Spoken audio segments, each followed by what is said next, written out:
Olá, meus amigos, Dr. Tiago Andrade, advogado especializado, e vamos novamente à nossa aulinha aqui, nosso curso, sobre a lei do inquilinato. Se você não conheceu ainda e não conhece nosso curso, dá uma olhada ali na aula 0, que vai contextualizar a coisa aí para vocês, tá? Lembrando sempre que nosso curso é para leigos, então eu vou tentar ao máximo simplificar o problema jurídico das coisas, tá? Então, vamos adiante. Hoje, características do contrato de locação. Quais são as 5 principais características desse contrato? Oneroso, comutativo, consensual, típico de trato sucessivo. Vão falar para mim, meu Deus, doutor Tiago, que negócio complicado é esse? Calma, meu jovem. Vamos aqui ver um por um e vocês vão ver como é bem simples, fácil de entender isso aqui, tá?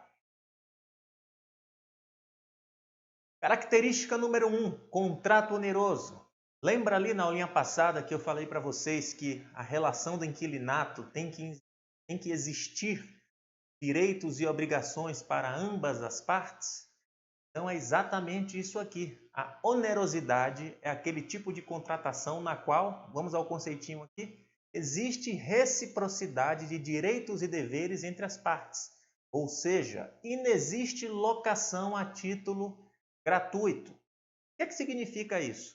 Ora, se eu preciso necessariamente ter um contrato com direitos e obrigações para ambas as partes, eu crio um contrato de locação no qual uma das partes não terá direitos e obrigações, o que eu estou dizendo é que esse contrato ele desvirtuou a natureza jurídica da locação. Pode ser que esse contrato caracterize ou um comodato ou um empréstimo, mas obviamente que não irá caracterizar a relação jurídica de inquilinato e, por óbvio, também não irá se aplicar a lei do inquilinato a uma locação sem que exista a presença desta onerosidade. Tranquilo? Aí então o direito traz essa situação da onerosidade, se confunde muito com contrato bilateral e contrato unilateral. Alguns trazem como sinônimos, um vai trazer uma diferença aqui, outra ali, dependendo da doutrina do direito que você adota. Mas obviamente que eu não vou entrar nessa filigrama, nesse detalhismo jurídico aqui com vocês, tá? Vocês precisam ter em mente contrato de locação, ele necessariamente precisa ter direitos e obrigações para ambas as partes. E é justamente dessa característica aqui que vai sair a possibilidade de uma defesa conhecida, do advogado e da parte que labuta no direito contratual, que é a famosa exceção do contrato não cumprido. Ou você pode ter visto isso com aquele nome em latim bonito, Exceptio non ad implenti contractus. É exatamente isso aqui. E essa é uma defesa, essa exceção, ela só pode ser utilizada em contratos onerosos. Por quê? Você vai entender agora. Ora, se eu tenho uma relação contratual de inquilinato no qual existe obrigação para ambas as partes, e ambas as partes partindo do princípio da boa-fé contratual, eles necessariamente têm que cumprir os seus direitos e obrigações. Se uma das partes não cumpre com os seus direitos e obrigações, a parte prejudicada pode se utilizar da defesa do contrato não cumprido para deixar de cumprir os seus direitos e obrigações. Porque senão, se você permite que uma parte descumpra o contrato e a outra seja forçada a cumprir em decorrência da existência desse inadimplemento contratual, a relação jurídica fica desbalanceada, desproporcional. Novamente, eu não vou entrar aqui no detalhismo jurídico de quando que essa defesa pode ou não pode ser utilizada ou requisitos para se utilizar desta defesa. Mas o que vocês têm que ter em mente é que uma das partes descumpre o contrato, é possível que outra parte se utilize da exceção do contrato não cumprido para se opor ao cumprimento da sua obrigação. Então, exemplificando aqui, digamos que houve uma locação de um imóvel residencial, no qual o inquilino se comprometeu a um pagamento mensal de aluguel e o locador, por óbvio, se comprometeu a fornecer o imóvel para que o inquilino use, goze e resida com finalidade residencial. Assinado o contrato, o inquilino vai lá e solicita ao locador: eu preciso da emissão da posse, eu preciso da chave. Aí o locador diz que não vai dar a emissão na posse. Inquilino: tudo bem, o senhor não vai dar a emissão na posse, eu vou me utilizar da exceção do contrato não cumprido e não vou pagar o aluguel. Por quê? Porque você, locador, está descumprindo com sua obrigação contratual. Bacana nisso, né? Essa é uma defesa que ela pode ser utilizada tanto no mundo material, no mundo dos fatos, como no mundo processual. Então, se numa situação dessa o locador entra com uma ação solicitando a cobrança dos aluguéis, ele não vem lá na defesa do processo e diz: epa, que aluguel? Ele se recusou a me dar a emissão na posse do imóvel. Tranquilo? Tudo isso decorrente da característica da onerosidade contratual. Uma dúvida aqui que eu chamo para vocês. Quero ver quem acerta essa. Será que é possível o contrato determinar a renúncia ao direito de se utilizar da exceção do contrato não cumprido? Ou seja, a famosa cláusula solve et repete. É a cláusula no qual uma das partes ou ambas as partes expressamente renunciam ao direito de se utilizar da exceção do contrato não cumprido. É possível isso? Aqui na lei do inquilinato, negativo.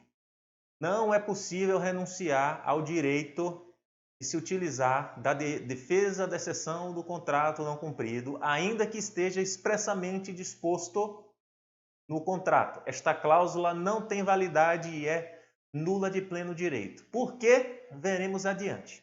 Tranquilo? Então vamos lá para a segunda característica, comutatividade. Contrato comutativo. O que é isso? As prestações são previamente conhecidas pelas partes. Ele não é um contrato aleatório. O contrato comutativo, ele se opõe ao contrato aleatório porque o contrato aleatório, tem uma característica muito importante que é a sorte, é a alha. As partes não têm efetivamente conhecimento da prestação contratual até o momento que ela ocorre. Por quê? Porque esta prestação contratual ela é futura.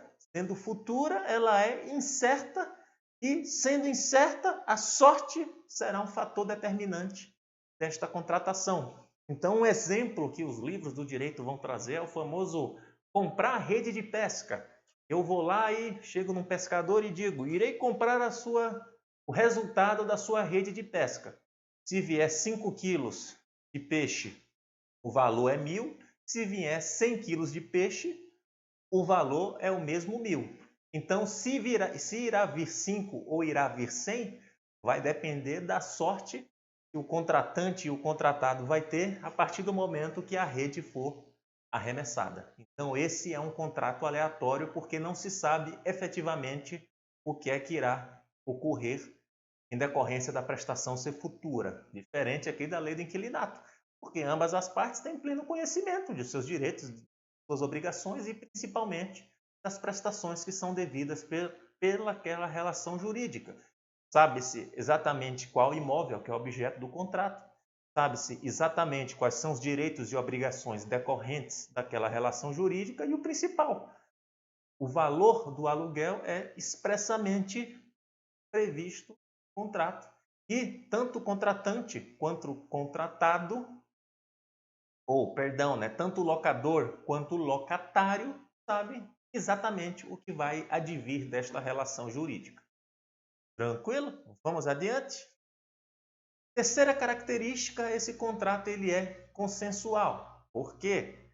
Necessário simples consentimento das partes, formal ou não. O que é que significa isso? Este tipo de relação jurídica tutelada pela lei do inquilinato, ela pode ser formalizada por meio de contrato ou simplesmente pela simples contratação verbal, contrato oral. Não é necessária a realização de uma solenidade, não é necessária a realização de uma formalidade para que se caracterize esta relação jurídica, desde que presente as suas características e os seus elementos. Mas uma coisa é importante, alguns efeitos desta relação jurídica a gente só vai extrair por meio de forma escrita. Mas isso a gente vai ver na aula específica desse tema, tá bom? Então, o que é que vocês precisam entender desta aula aqui? O que é a onerosidade contratual, que é muito importante, principalmente em relação à exceção do contrato não cumprido, e a situação de que não é possível a realização de um contrato de aluguel a título gratuito. Ele é comutativo, ou seja, todas as prestações têm que estar claras e determinadas para as partes no momento da realização do contrato, e ele é consensual, no qual é necessário o simples consentimento das partes e ele não precisa ser necessariamente escrito, salvo algumas hipóteses.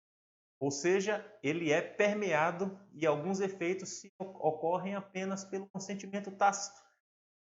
O exemplo clássico disso é justamente quando um contrato por prazo determinado se torna um contrato de locação por prazo indeterminado por simples inércia das partes, por simples silêncio das partes, no qual ambas dão continuidade à relação jurídica. Então, o contrato ele se prorroga e se transforma para uma relação jurídica de prazo indeterminado, ainda que não ocorra uma solenidade escrita. Tranquilo? Próxima aula, então, veremos a característica 4 e 5, que é bem rapidinho. Forte abraço!